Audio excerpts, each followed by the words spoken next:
होगा। ये सच है प्रभु, जो तू कह रहा है ये सच है।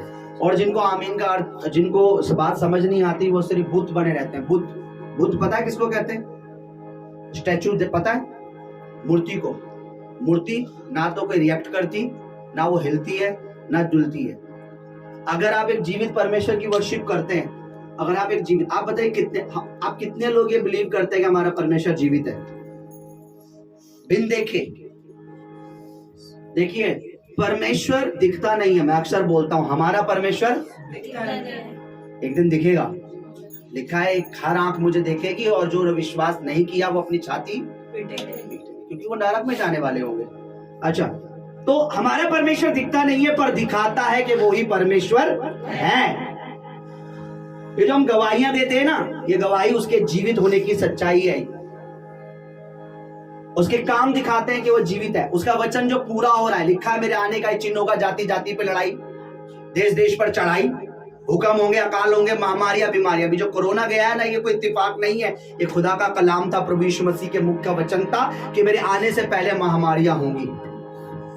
किसी और ग्रंथ में, किसी और पुराण में, किसी और चीजों में कहीं भी चले जाइए, बातों का वर्णन नहीं है। पर प्रभु ने कहा मेरे आने का ये, अगर मेरे प्रभु की बातें, उसका चिन्ह हमें नजर आ रहा है, तो इसका मतलब बहुत जल्दी प्रभु भी नजर आएगा। आमीन। मैंने कहा आप समझे नहीं। आमीन।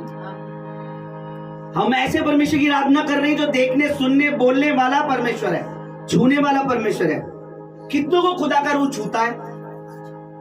वो है, वो जीवित है इसलिए छूता है। क्या मुर्दा किसी को टच करता है कभी? नहीं।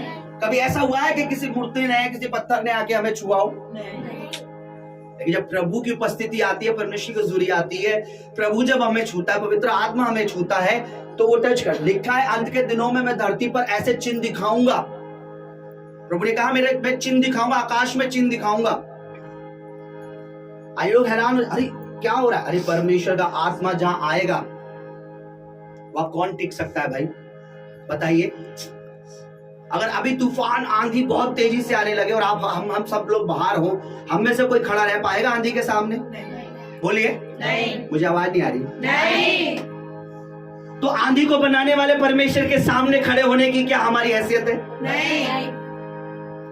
तो आज लोग जरा सा गिरते हैं, अरे ये पाखंड कर रहे हैं, ये वो कर रहे हैं। अरे मेरे भाई, हम किसी को धक्का नहीं मारते। खुदावंद उतरता है, पवित्र आत्मा खड़ा होता है, हम खड़े हो नहीं सकते। कभी आपने देखा जब हमारे घर में, परिवार में कोई बड़ा बुजुर्ग आता है, तो क्या हम यूं खड़े होते हैं? नहीं। जाते हम उसके आगे, झुकते हैं, प्रणाम करते, पैर छूते हैं ना। जो प्रभु का आत्मा हमारे बीच में होता है, हमें ऑटोमेटिक झुक जाते हैं, गिर जाते हैं, क्योंकि हमें पता है यहाँ कौन आ गया है। जैसे पहले समय में क्या होता था, जब राजा आता था दरबार में, तो सारी प्रजा क्या हो जाती थी? खड़ी हो जाती थी। और जब आज हमारा राजा आता था, सारी प्रजा क्या होती थी?